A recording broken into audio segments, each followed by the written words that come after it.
Basically हम लोग यहाँ पे जो दो तरह का होता है उसको पढ़ेंगे।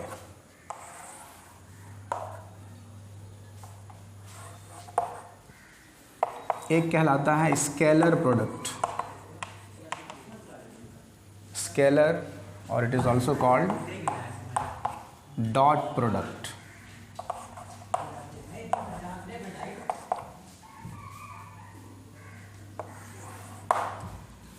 और दूसरा कहलाता है वेक्टर प्रोडक्ट और क्रॉस प्रोडक्ट।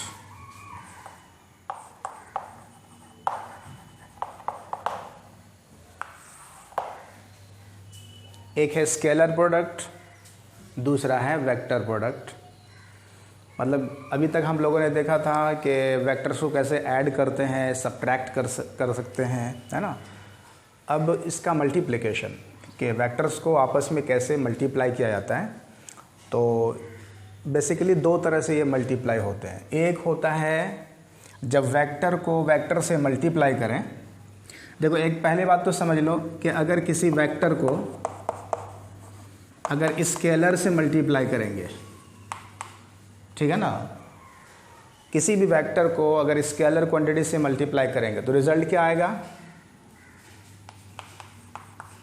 रिजल्ट होगा वेक्टर, ठीक है ना।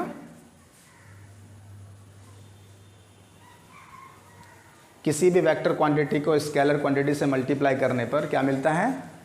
वेक्टर क्वांटिटी मिलती है, ठीक है।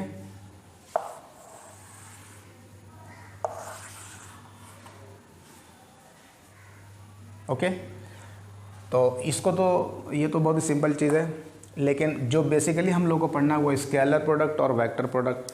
तो स्केलर प्रोडक्ट किसको कहते हैं समझिए।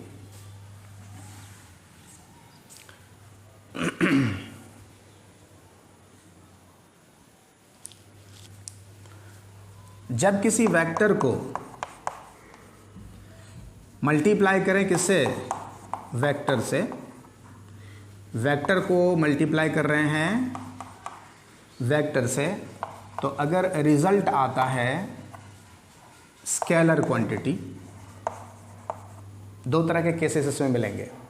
वेक्टर जब वेक्टर से मल्टीप्लाई होगा तो एक केस में रिजल्ट आएगा स्केलर, ठीक है।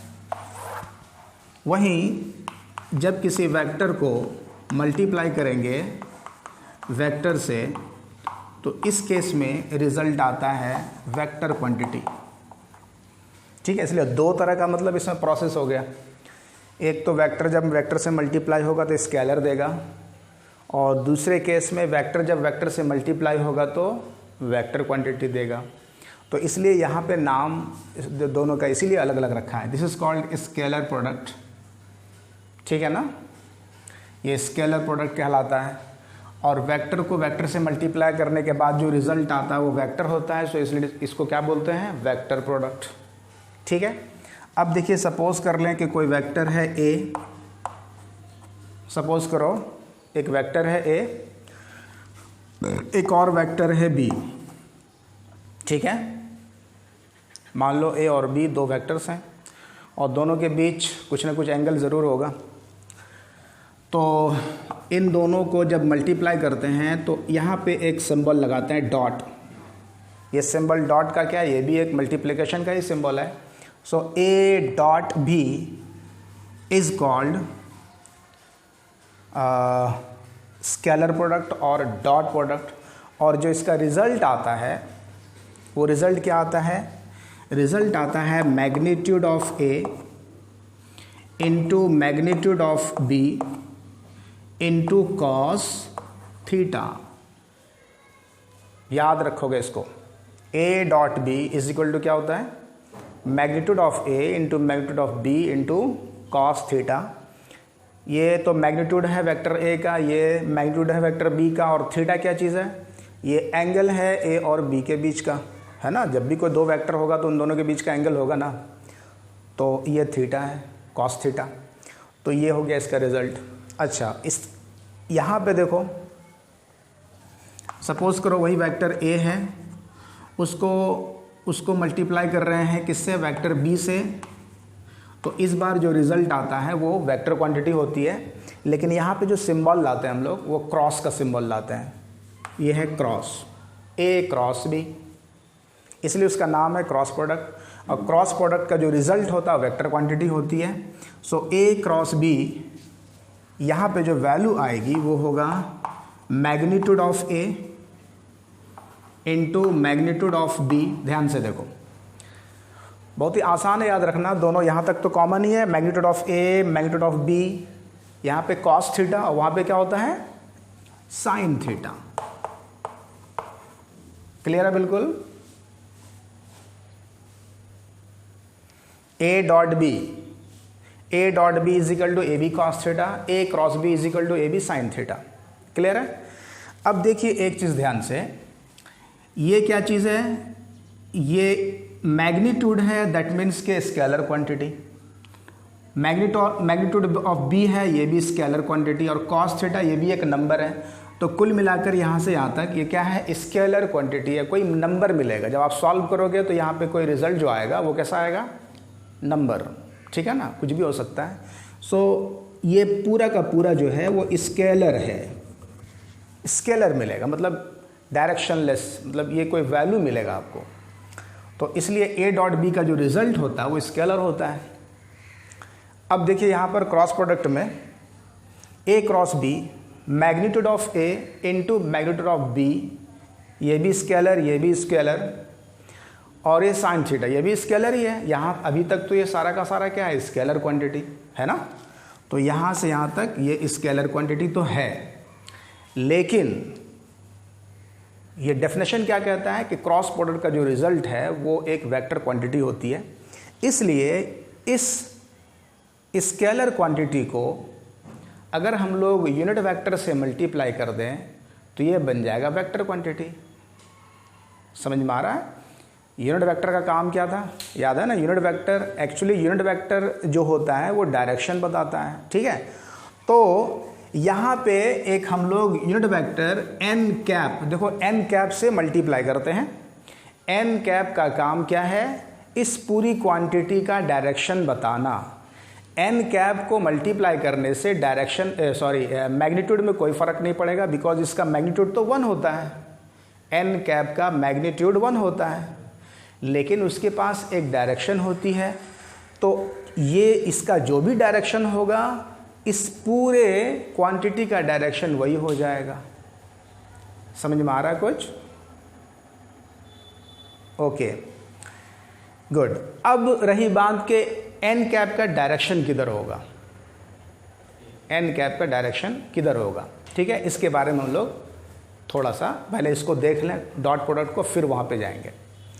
इसमें कोई खास बात नहीं है। A dot B is equal to A B cos theta, इसका काम खत्म हो गया। ये फॉर्मूला आप याद रखोगे, A dot B is equal to A B cos theta. ये है वेक्टर ए सपोज, ठीक है। ये है वेक्टर बी, और this angle is called angle between the vectors, छोटा वाला एंगल थीटा। तो ए डॉट बी का जो रिजल्ट आया वो इस तरह से आ गया। अब इसी ए और बी का रिजल्ट क्रॉस प्रोडक्ट में देखेंगे तो क्या होगा। देखो अब यहाँ पे आते हैं, ए क्रॉस बी, फिर से उस फिगर को जरा सा हम बना रहे हैं। ये है ए और ये है बी, और this is the angle theta. तो यहाँ पे कहता है कि ए और बी को जब आप मल्टीप्लाई करोगे तो जो तीसरा वेक्टर मिलेगा, तीसरा जो क्वांटिटी मिलेगी वो भी वेक्टर क्वांटिटी होगी, और जब वेक्टर क्वांटिटी होगी तो उसके पास एक सर्टेन डायरेक्शन होगा। तो रही बात डायरेक्शन किधर होगा, ठीक है ना। तो ये जो डायरेक्शन है इस पूरे क्वांटिटी का, एन कैप का जो डायरेक्शन होता है वो किधर होता है, वेक्टर ए और वेक्टर बी दोनों पर परपेंडिकुलर होना चाहिए। समझ में आ रही बात। ए और बी दोनों पे क्या होगा, परपेंडिकुलर, मतलब ए और बी वेक्टर जो होगा उन दोनों के परपेंडिकुलर होगा।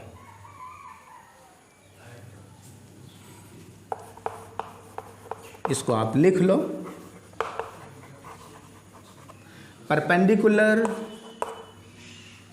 To vector A and vector B. समझो मेरी बात को।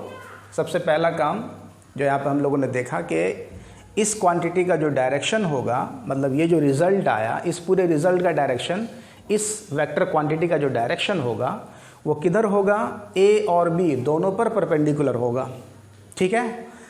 अब क्वेश्चन यहाँ पे ये है कि देखो ये एक वेक्टर है, ये एक वेक्टर है, तो परपेंडिकुलर जो है वो डायरेक्शन किधर शो करेगा। तो यहाँ तो दो पॉसिबल डायरेक्शन हो रहा है। देखो आप, अगर आप ध्यान से देखो तो ये सपोज करो कि वेक्टर ए है और ये है वेक्टर बी, यही है ना। देख तो ये वेक्टर ए और वेक्टर बी है, देखो ध्यान से। अब इन दोनों वेक्टर के परपेंडिकुलर डायरेक्शन में कौन सा डायरेक्शन तुम ले सकते हो। तो मेरे पास दो पॉसिबल डायरेक्शन है। कोई कह सकता है कि भाई इधर भी ले लो, ये भी तो परपेंडिकुलर ही हो जाएगा। देखो तो ए और बी दोनों पर परपेंडिकुलर है, ये जो कि आउटवर्ड है, जो बाहर की तरफ आपको दिख रहा है। दूसरा केस बन सकता है इनवर्ड, देखो है ना, ये जो अंदर की तरफ जा रहा है ये भी क्या है, ए और बी दोनों पर परपेंडिकुलर ही है। क्लियर है। मतलब एन का जो डायरेक्शन होगा वो ए और बी दोनों जो प्लेन बना रहा है उसके परपेंडिकुलर होगा, चाहे आउटवर्ड हो चाहे इनवर्ड हो। यहाँ इस केस में दोनों पॉसिबल हो सकता है, लेकिन एग्जैक्टली होता कौन सा है। अगर ए क्रॉस बी है तो हम कौन सा डायरेक्शन लेंगे, आउटवर्ड लें या फिर इनवर्ड लें। ठीक है। तो इसको कंफर्म करने के लिए आपको रूल याद रखना पड़ेगा जिसका नाम है राइट हैंड पाम रूल, है ना, या फिर स्क्रू रूल। ठीक है, स्क्रू रूल या फिर राइट हैंड पाम रूल। तो देखो ऐसा करो, सबसे पहले ऐसा करते हैं, स्क्रू रूल से समझ लेते हैं उसको।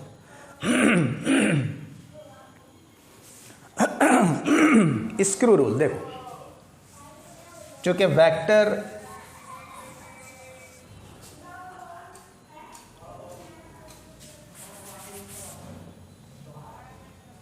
इसको देखिए,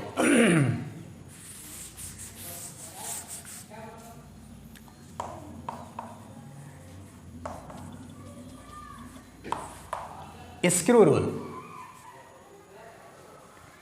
स्क्रू रूल में क्या होता है कि इस क्वांटिटी का डायरेक्शन तुमको बताना। ये जो पूरा क्वांटिटी है इसको हम लोग ऐसा मान लेते हैं, सी मान लेते हैं।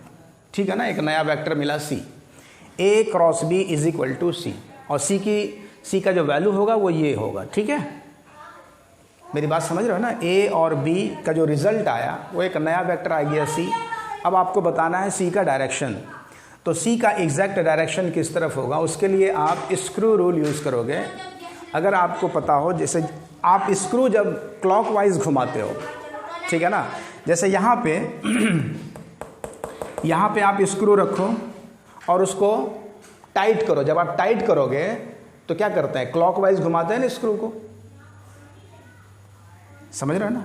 ठीक है, जब क्लॉकवाइज घुमाएंगे तो क्लॉकवाइज का मतलब क्या हुआ, देखो इस तरह से ए क्रॉस बी, क्लॉकवाइज देखो ए क्रॉस बी बता रहा है वो, क्लॉकवाइज में ए क्रॉस बी।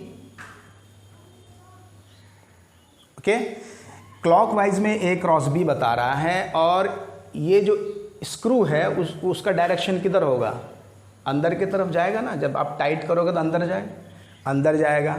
तो यहाँ इस पर्टिकुलर केस में जो सी का डायरेक्शन होगा, ए क्रॉस बी के केस में सी का डायरेक्शन किधर होगा, perpendicular to A and B, directing inward, अंदर की तरफ होगा।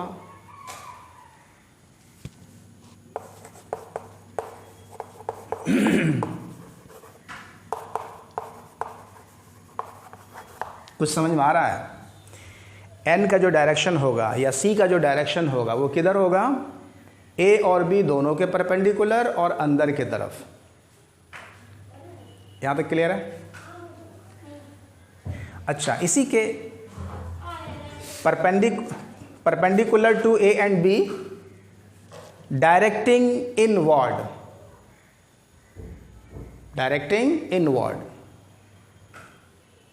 ठीक है,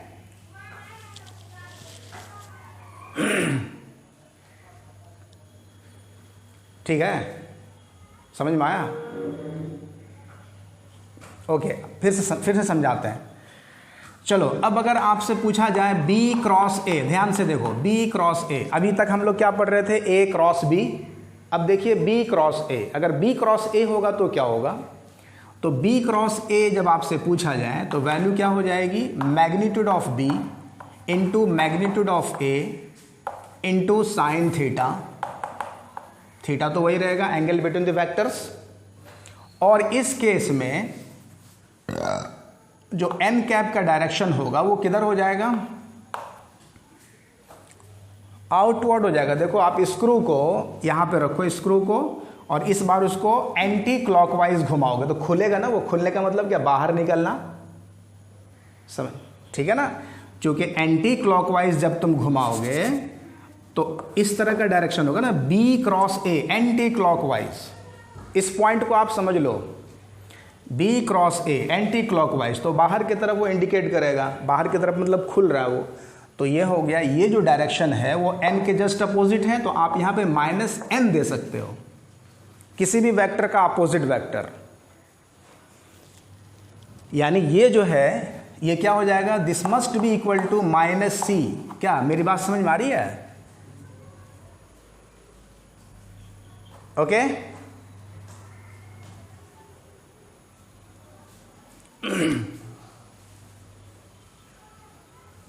बिल्कुल, डायरेक्शन अब A क्रॉस B के लिए डायरेक्शन था अंदर की ओर, तो B क्रॉस A के लिए उसी वेक्टर का B क्रॉस A अगर लेंगे तो डायरेक्शन किधर हो जाएगा? आउटवर्ड। होगा कि नहीं होगा? सोचो। ठीक है, चलो अब हम क्रॉस प्रोडक्ट के बारे में नेक्स्ट क्लास में जो है इसके बारे में डिस्कस करेंगे। ठीक है, यहाँ तक सिर्फ डेफिनेशन हमने देखा। अब अभी हम लोग डिटेल्स में पढ़ेंगे थोड़ा सा स्केलर प्रोडक्ट को, या डॉट प्रोडक्ट जिसको कहते हैं, इसको पढ़ेंगे। ठीक है, चलिए अब आते हैं स्केलर प्रोडक्ट में। तो कुछ इंपॉर्टेंट जो प्रॉपर्टीज है पहले उसको देखते हैं। When theta is equal to 0 degree, देखो समझो,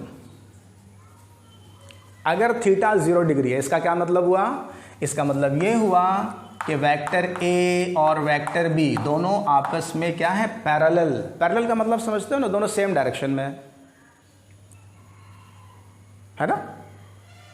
अगर सेम डायरेक्शन में होगा तो थीटा 0 होगा। टेल से टेल मिलाओ, देखो एंगल कैसे निकालते हो? टेल से टेल मिलाएंगे, तो जब B के टेल को A के टेल पर रखोगे थीटा 0 हो जाएगा। क्लियर है? तो हाँ, इस केस में A और B के बीच का जो डॉट प्रोडक्ट होगा वो क्या होगा? ठीक है, तो लिखते हैं A dot B is equal to क्या होता है? तो AB कॉस 0 डिग्री लिखना चाहिए। Magnitude of A into magnitude of B into cos theta की जगह 0, कॉस 0 डिग्री। कॉस 0 की वैल्यू कितनी होती है बताओ? 1 होती है, तो हाँ, तो यहाँ 1 पुट कर देंगे। तो इसलिए A dot B is equal to हो गया सिंपली AB। समझ रहे हो ना?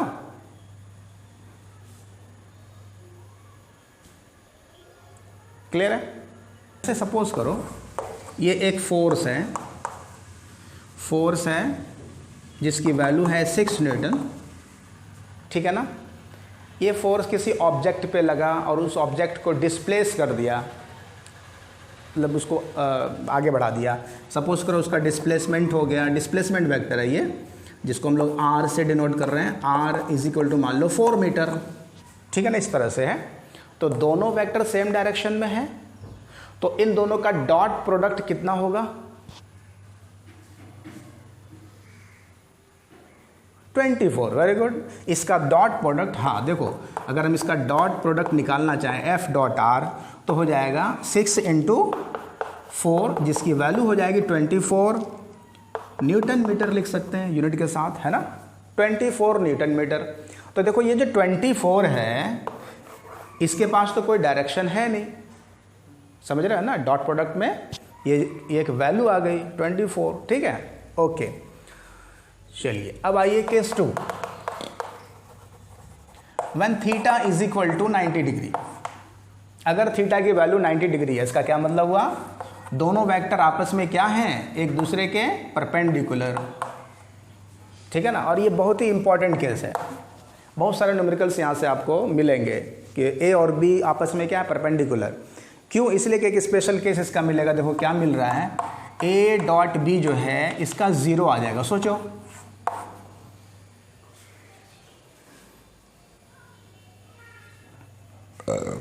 ए बी कॉस 90 लिखोगे, A into B into cos 90। Cos 90 की वैल्यू क्या होती है, 0, इसलिए ये सारा का सारा टर्म उधर का 0 हो गया, तो ए डॉट बी 0 हो गया। तो याद रखना हमेशा के लिए, अगर किसी दो वेक्टर का डॉट प्रोडक्ट 0 हो रहा है, दैट मीन्स के थीटा इज 90 डिग्री। समझ रहे हो ना, ओके। इसी तरह से when theta is equal to 180 degree, 180 degree कब होता है, that is yes, the vectors are opposite to each other। Vectors जो हैं वो एक दूसरे के अपोजिट डायरेक्शन में है, ठीक है। अगर ए इधर है तो बी का डायरेक्शन जस्ट अपोजिट होना चाहिए। तो उस केस में ए डॉट बी क्या होगा, A dot B is equal to क्या लिखोगे, ए बी कॉस 180। बताओ कॉस 180 कितना होता है, -1, so it will be minus A B, लिख सकते हैं उसको। आया समझ में,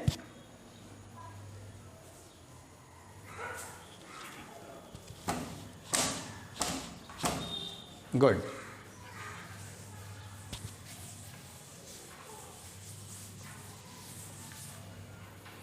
चलिए अब नेक्स्ट, इसको कहते हैं सेल्फ डॉट प्रोडक्ट। ये भी बहुत ही इंपॉर्टेंट है।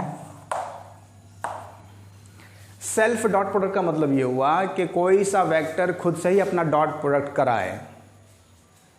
जैसे देखो ए डॉट ए, समझ रहे हो, ए डॉट ए, तो क्या होगा रिजल्ट बताओ तो लिखोगे A into cos how much, बताओ, 0 डिग्री, राइट, होगा ना 0 डिग्री, 0 होगा तो कॉमन सी बात है, सेल्फ दोनों सेम ही डायरेक्शन में होगा तो 0 ही होना चाहिए। तो एक इम्पॉर्टेंट यहाँ से आइडेंटिटी आपको मिलती है, A dot A is equal to A square, और आप इसको लिख सकते हो A dot A is equal to, इस फॉर्मेट में याद रखोगे तो ये आपको आगे भी काम आएगा न्यूमेरिकल सॉल्व करने में।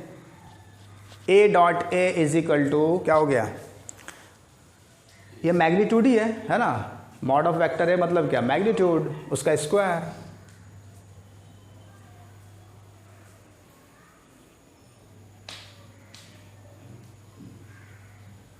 हाँ आपस में,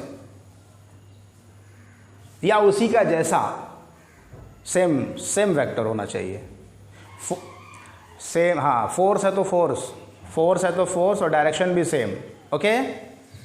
हाँ ठीक है। अभी जैसे ये देखो, इस वाले केस में अलग अलग, ये फोर्स है तो ये वेलोसिटी हो सकता है, कुछ भी अलग अलग हो सकता है ना। हाँ चेंज हो सकता है, एडिशन नहीं है, ओके। एडिशन में कैसे है कि सेम फिजिकल क्वांटिटी ऐड होगी, लेकिन मल्टीप्लाई करने में तो हम लोग मल्टीप्लाई कर देंगे दूसरे को भी, ओके गुड। चलिए यहाँ तक हो गया।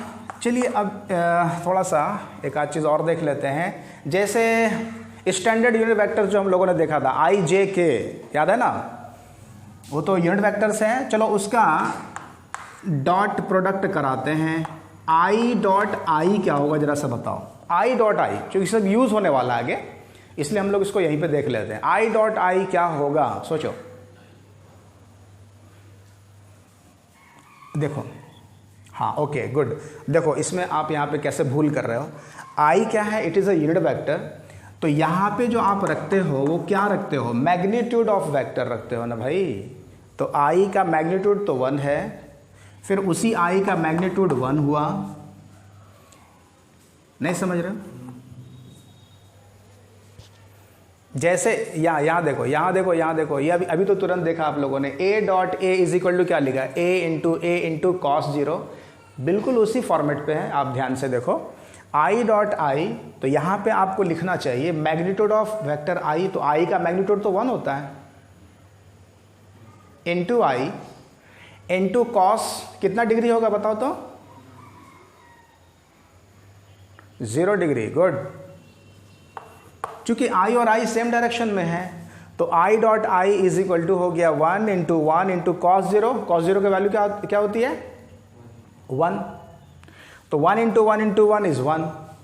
तो आई डॉट आई की वैल्यू आ गई 1। कहीं कोई प्रॉब्लम किसी को? तो आई डॉट आई की वैल्यू अगर 1 आई है, तो बताओ जे डॉट जे की वैल्यू क्या आएगी? ओके, तो इसको आप याद रखो, I dot I is equal to, याद क्या रखना है, ये तो समझने की बात है, I dot I is equal to J dot J is equal to K dot K is equal to 1। Clear है?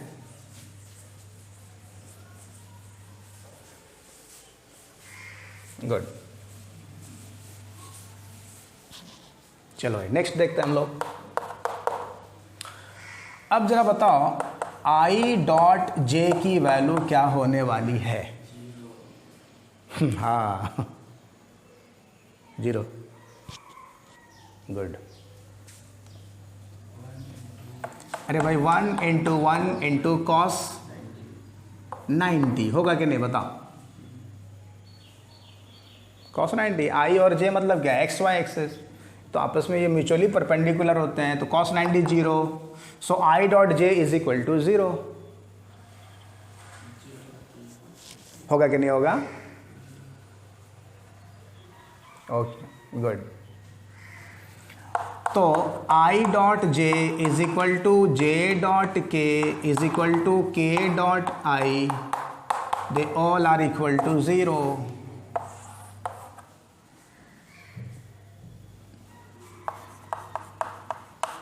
अच्छा, एक और प्रॉपर्टी हम लोग पीछे भूल गए, उसको याद फिर से हम लोग यहाँ लिख लेते हैं। अच्छा, A dot B is equal to, आपने देखा ए बी कॉस थीटा होता है ना? और बी डॉट ए क्या होता है? बी डॉट ए क्या होगा? तो फिर से वही कहानी, magnitude of vector B into magnitude of vector A होता है ना। According to formula A dot B जैसे होता है वैसे बी डॉट ए भी होना चाहिए। तो magnitude of B into magnitude of vector A into cos theta. B और ए के बीच जो थीटा होगा छोटा वाला, तो ये तो छोटा वाला तो थीटा ही है, समझ रहे हो? तो इसका मतलब हुआ B dot A is also equal to A B cos theta. जिस तरह से ए डॉट बी होता है A B cos theta, similarly B dot A भी होता है ए बी कॉस थीटा, इसलिए दोनों आपस में क्या हैं, बराबर। सो याद रखोगे A dot B is equal to होता है बी डॉट ए। लेकिन क्रॉस प्रोडक्ट में ऐसा नहीं होगा, पता है ना? देखो पीछे हम डेफिनेशन में देखो ध्यान से, अगर तुम डेफिनेशन पढ़े होगे तो A cross B is equal to आ रहा था, जो भी वैल्यू आया A B sine theta with n cap, और बी क्रॉस ए जो रिजल्ट हम लोगों ने लाया वो लाया था, हाँ डायरेक्शन, तो नेगेटिव वैल्यू आ जा रही है ना, इसलिए इक्वल नहीं बोल सकते आप, इक्वल नहीं होगा। प्लस डायरेक्शन भी तो बिल्कुल उल्टा हो गया ना, एक इधर जा रहा दूसरा अपोजिट जा रहा है, तो वहाँ पे बराबर नहीं होगा। और यहाँ पे चूंकि डायरेक्शन का कोई प्रॉब्लम नहीं है इसलिए दोनों इक्वल है। ओके,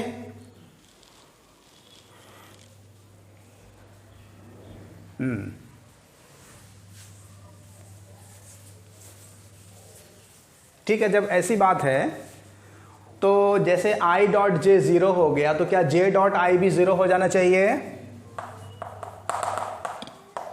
हाँ, क्योंकि यहाँ पे भी कोई प्रॉब्लम की बात नहीं है, जे डॉट आई ये भी 90 डिग्री बना रहा है तो 0 हो जाएगा। जे डॉट आई फिर उसी तरह से k डॉट j, फिर उसी तरह से I dot k, they all are equal to 0 degree. लेकिन क्रॉस में ऐसा नहीं होगा, जो आगे देखेंगे।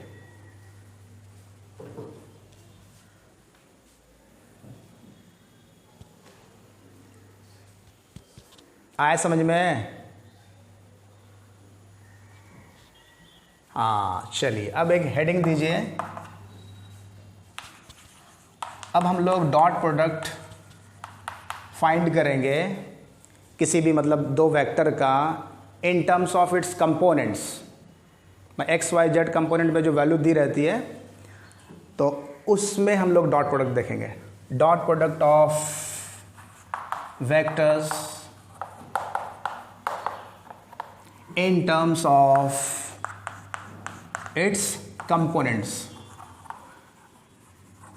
कंपोनेंट्स का मतलब वही आई जे के फॉर्म में रहेगा ना भाई। तो उस फॉर्म में अगर कोई दो वेक्टर है तो उसका डॉट प्रोडक्ट क्या होना चाहिए? तो बहुत ही सिंपल है। देखो सपोज कर लो कि हमारे पास वेक्टर है ए, जिसको रिप्रेजेंट कर रहे हैं, किससे करते हैं? ऐसे करते हैं ना, ए X I plus A Y J plus A Z के। किसी भी वेक्टर को उसके कंपोनेंट फॉर्म में इसी तरह रिप्रेजेंट करोगे। Vector A is equal to क्या हो गया? A X I plus A Y J plus A Z K. This is the X component of vector, this is the Y component of vector and that is the Z component. उसी तरह से suppose करो एक और vector है B, जिसको represent किया जाएगा B X I plus B Y J plus B Z के। ठीक है, इतनी सी बात तो सबको समझ में आ रही होगी। और कोई वेक्टर अगर हम लेंगे सी लेंगे तो वहाँ पे भी उसको भी कर सकते हैं। तो हम लोग दो ही वेक्टर लेते हैं फिलहाल, ए और बी, और इन दोनों का डॉट निकालने की कोशिश करते हैं। ए डॉट बी, नाउ निकालो ए डॉट बी। तो ए डॉट बी जब पूछा जाएगा तो दिस डॉट दिस हो जाना चाहिए। ए X I plus A Y J plus A Z K dot, यहाँ पे लगा दो, B X I plus B Y J plus B Z के। विजिबल है? सब देख पा रहे हो? ओके।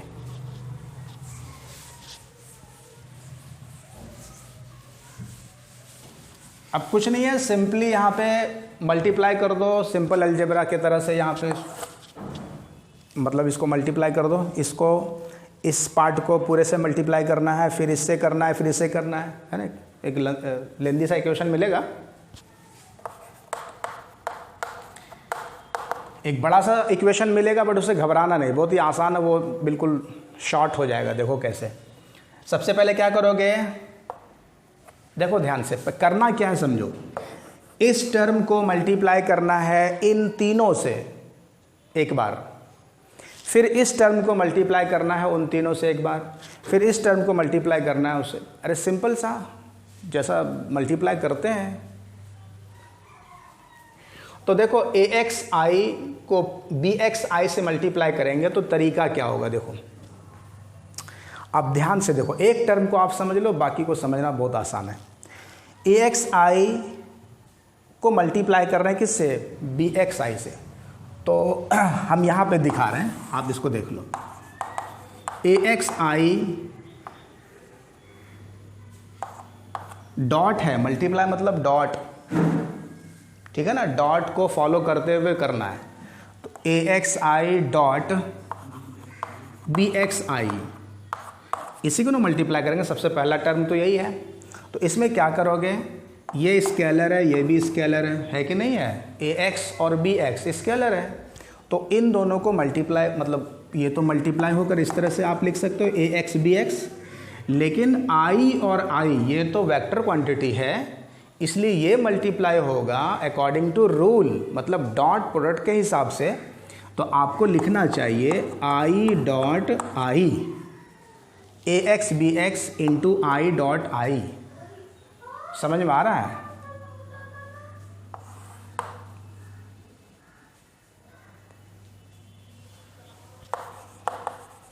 हम बता रहे हैं। अच्छा एक दो लाइन लिख देते हैं तब आपको क्लियर हो जाएगा। बहुत सारी बातें जो लिखने के बाद क्लियर होती है, ऐसे नहीं हो पाती।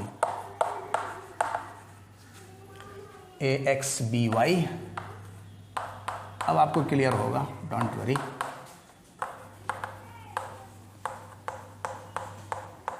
अरे ऐसा लिखना चाहिए, ऐसा, ये हम बताना चाह रहे हैं।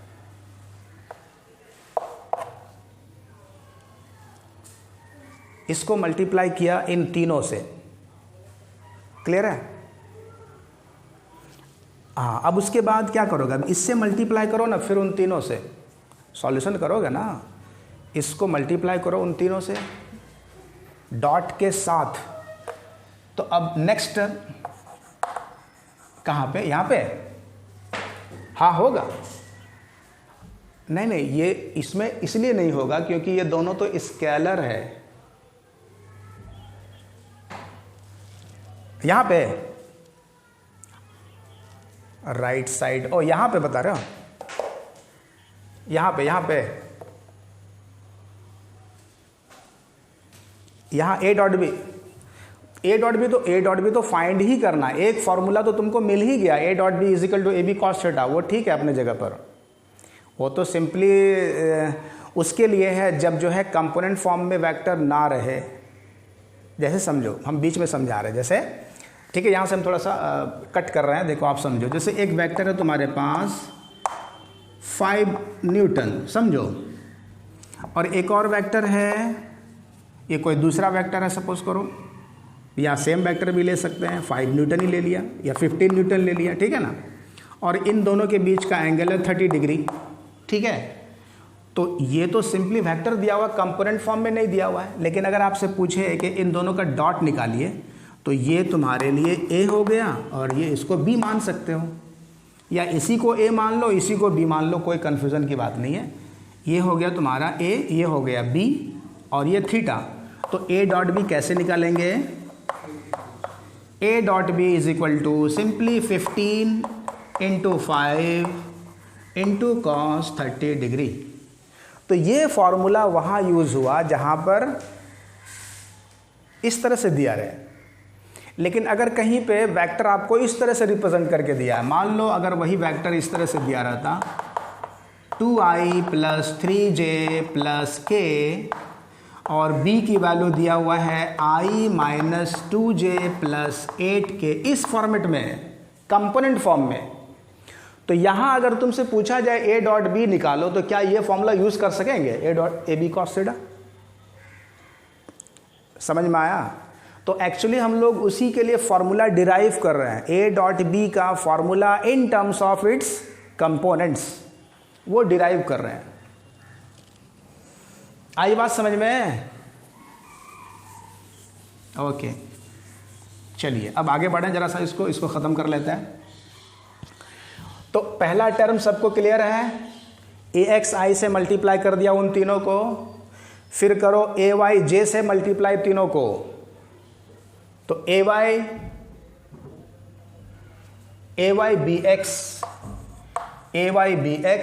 J dot I। उम्मीद है कि थोड़ा थोड़ा समझ पा रहे होगे। देखो AXBX को हम लोग सीधे मल्टीप्लाई कर दे रहे हैं, क्यों? देखो यहाँ से ध्यान से, यहाँ पे अगर तुम मल्टीप्लाई करते हैं इसको, जैसे ये तो 2 है ना, ये तो स्केलर क्वांटिटी है, वही चीज़ तो है AX। यहाँ पे क्या है? BX की जगह पे 1 है, देखो ध्यान से देखो, कुछ नहीं तो 1 है ना मल्टीप्लाइड। तो जब उसको मल्टीप्लाई करेंगे तो 2 इंटू 1, तो 2 इंटू 1 के हिसाब उस तरह से करेंगे। लेकिन जब I डॉट I करेंगे तो उसके लिए तो वेक्टर रूल आपको फॉलो करना होगा डॉट प्रोडक्ट का, इसलिए इसको अभी हम छोड़े हुए हैं, इसको अभी सॉल्व करना होगा। AXBX मल्टीप्लाई हो गया, I dot I, AXBY I dot J, AXBZ I dot K, similarly AYBX J dot I plus AYBY J dot J plus AY, बताओ क्या होगा? BZ, हाँ, J डॉट K। अच्छा एक चीज़ और, एक पॉइंट यहाँ पे ये भी याद रखना, देखो तुम ध्यान देते होगे कि हम क्या कर रहे हैं, J डॉट K हम कर रहे हैं, J डॉट K लिख रहे हैं। अगर हम चाहते तो के डॉट जे भी लिख सकते थे, लेकिन वो रॉन्ग होगा। आपको इधर से डॉट प्रोडक्ट दिया गया ना, देखो तो आई डॉट जे लिखेंगे, ना कि जे डॉट आई लिख देंगे। समझ रहे हो ना? इस पॉइंट को समझ पा रहे हो ना? ओके, हालांकि देखो यहाँ पे, हाँ यहाँ पे वैल्यू मतलब आई डॉट जे लिखो या जे डॉट आई लिखो, दोनों की वैल्यू तो सेम होती है ना, लेकिन लिखने का तरीका ये नहीं है। अगर आप यही तरीका फॉलो करोगे तो क्रॉस प्रोडक्ट में जाके गलती करोगे।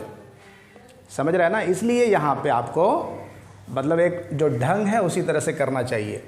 तो आपको कैसा लिखना है, ए वाई से अगर मल्टीप्लाई कर रहे हो पूरे को तो A Y B X J dot I, A Y B Y J dot J, A Y B Z J dot के।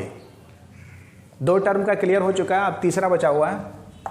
बताओ तीसरा क्या चीज़ है? ए जेड है ना। अब इससे करना मल्टीप्लाई पूरे तीनों को, तो लिखोगे ए जेड बी एक्स के आई नहीं बोलना है, के डॉट आई। अभी इसका सॉल्यूशन नहीं हुआ है, के डॉट आई। क्लियर है ना? हाँ, के डॉट आई है ये। फिर से नेक्स्ट क्या है बताओ? A Z K dot J, very good. Last term is A Z B Z K dot K. देखो इतना लंबा चौड़ा एक्सप्रेशन आ गया, बट देखो कैसे रिड्यूस होके ये छोटा बन जाता है। आप ध्यान दो। चलो आई डॉट आई की वैल्यू बताओ। 1, अभी तुरंत हम लोगों ने देखा, हाँ 1, इसकी वैल्यू होगी 1।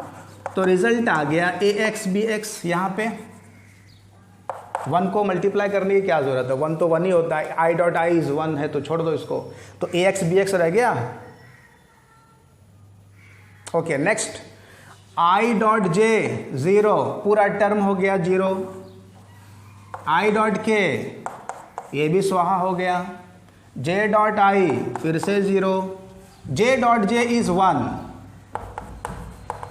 ए वाई बी वाई, फिर यहाँ 0, फिर यहाँ 0,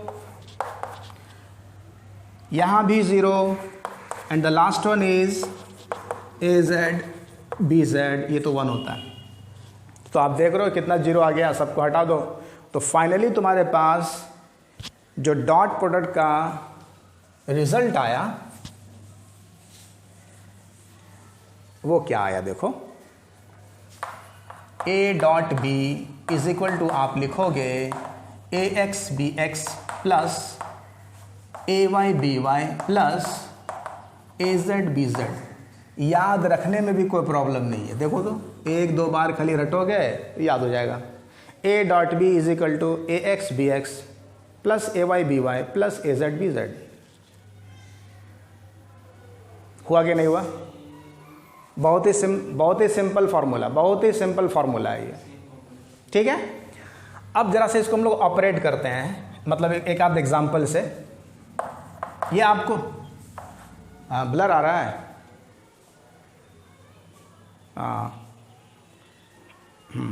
ओके। अच्छा देखो जरा सा, यहाँ पे हम एग्जाम्पल आपको दे रहे हैं, सॉल्व करोगे। देखो ये तो एक ये हुआ। अब कोई सा वैल्यू अगर दे दे आपको, जैसे यहाँ पे हम इसको चेंज करके कुछ वैल्यू डाल रहे हैं, आप इसको सॉल्व करो।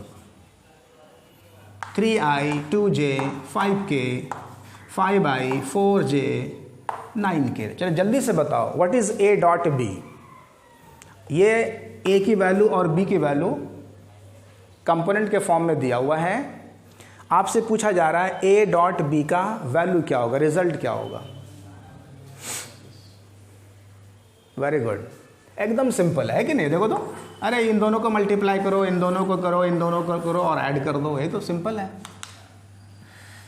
3 × 5 प्लस 2 × 4 प्लस 5 × 9, इससे आसान तो कोई मैथ ही नहीं है। 15 प्लस 8 प्लस 45 कितना हो गया? It comes to be 68। 68 is a number. 68 एक नंबर है ना। इसका मतलब डॉट प्रोडक्ट का रिजल्ट स्केलर क्वांटिटी आ रही है ना। हाँ ओके, चलो अब इसको बनाओ। यहाँ पे साइड में देखो एक क्वेश्चन, ये भी एक क्वेश्चन है, देखो ध्यान से देखो।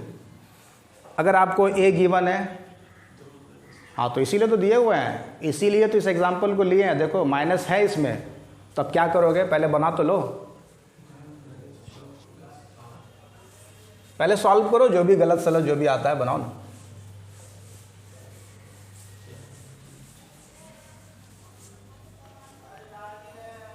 आंसर कितना आ गया, -1। और किन्हीं का, ओके, और किन्हीं का आपका भी -1, ओके। और किन्हीं का कुछ आया, समथिंग डिफरेंट, सेम आ रहा है। चलो भाई देखो, सबसे पहली बात, अगर इस फॉर्मेट में है तो इसको कैसे लिखा जाए, सबसे पहले लिखने का तरीका सीख लो। एक बार सीख लो, फिर उसको ज़िंदगी भर याद रखोगे, उसमें उसको लिखने की भी ज़रूरत बाद में नहीं पड़ेगी। देखो 2i + 3j + k, ये तो सब प्लस में है, इसमें कोई प्रॉब्लम की बात ही नहीं है।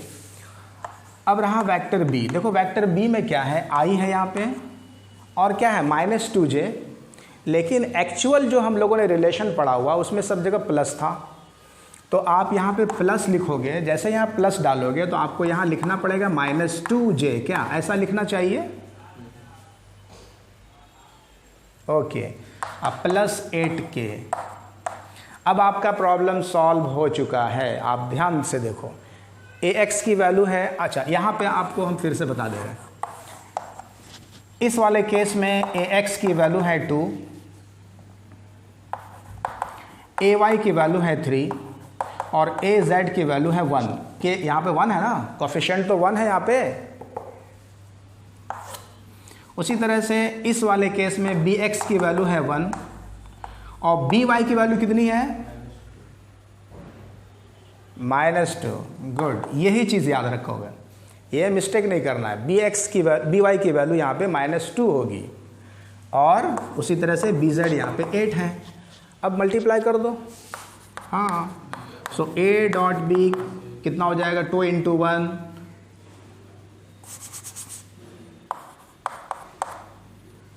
2 × 1 प्लस 3 × -2 प्लस 1 × 8, हाँ तो कितना आ गया, यहाँ हो गया 2 - 6 + 8, ऐसा कुछ होगा।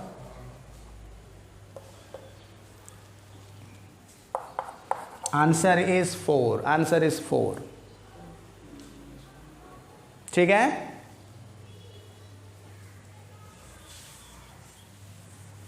चलो भाई, अब कुछ एग्जांपल्स आप लोग घर पे करोगे। ये डॉट प्रोडक्ट यहाँ पे ख़त्म हो गया। अब जो भी कॉन्सेप्ट पढ़ोगे वो न्यूमेरिकल्स के ज़रिए से आप पढ़ोगे, ठीक है ना। हम बताएंगे फिर बाद में, और भी बहुत सारी चीज़ें इसमें मिलेंगी आपको धीरे धीरे, यहीं पे ख़त्म नहीं हो जाता है। ओके देखो, कुछ एग्जांपल्स आप करोगे।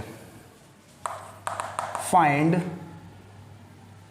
सबसे पहले कुछ वेक्टर दे देते हैं। एक वेक्टर है, वेक्टर a = दिया हुआ है 2i - j + 3k और वेक्टर v की वैल्यू है 2j + k। ध्यान से देखो, a की वैल्यू और b की वैल्यू, देखो यहाँ पे x कंपोनेंट नहीं है, इसका ध्यान रखना। तो x कंपोनेंट नहीं है, दैट मीन्स bx की वैल्यू 0 है ना। हाँ, मतलब इसी चीज़ को अगर कोई इस तरह से लिखे तो कोई प्रॉब्लम की बात नहीं है, बल्कि ऐसे लिखने से ही ज़्यादा अच्छा होता है, कन्फ्यूज़न दूर हो जाता है। इसको इस तरह से लिखना चाहिए, 0i + 2j + k। कोई सा भी अगर कंपोनेंट नहीं दिया उसको 0 मानना है आपको, ठीक है, ओके। और उसके बाद उसको सॉल्व करना है। चलिए, अब आपको कुछ क्वेश्चंस हम दे रहे हैं यहाँ पे। देखो, फाइंड नंबर 1 a.b निकाल लोगे। नंबर 2 a + b.b निकाल लोगे। नंबर 3 a - b.a निकाल लोगे। निकल सकता है? गुड। चलो, तो बहुत सारा सवाल बन सकता है दुनिया भर का। B dot A minus C, ओ सी दिया हुआ नहीं है ना, तो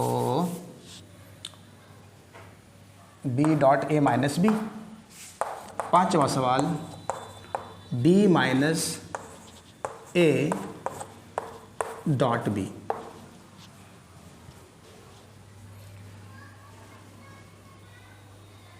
ठीक है, ये पांचों क्वेश्चंस करोगे इससे। ठीक है, एक और कर लेना। ए माइनस बी हाँ बता रहे हैं, डॉट ए प्लस बी भी निकाल लेना।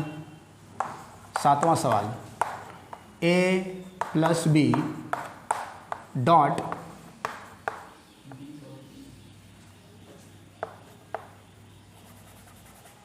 B minus A. चलो 7 क्वेश्चन। हाँ बोलो, क्या कह रहे थे? 5 नंबर दिख नहीं रहा है। 5 number is B minus A dot B. दिखना तो चाहिए। ठीक है, इसको करोगे?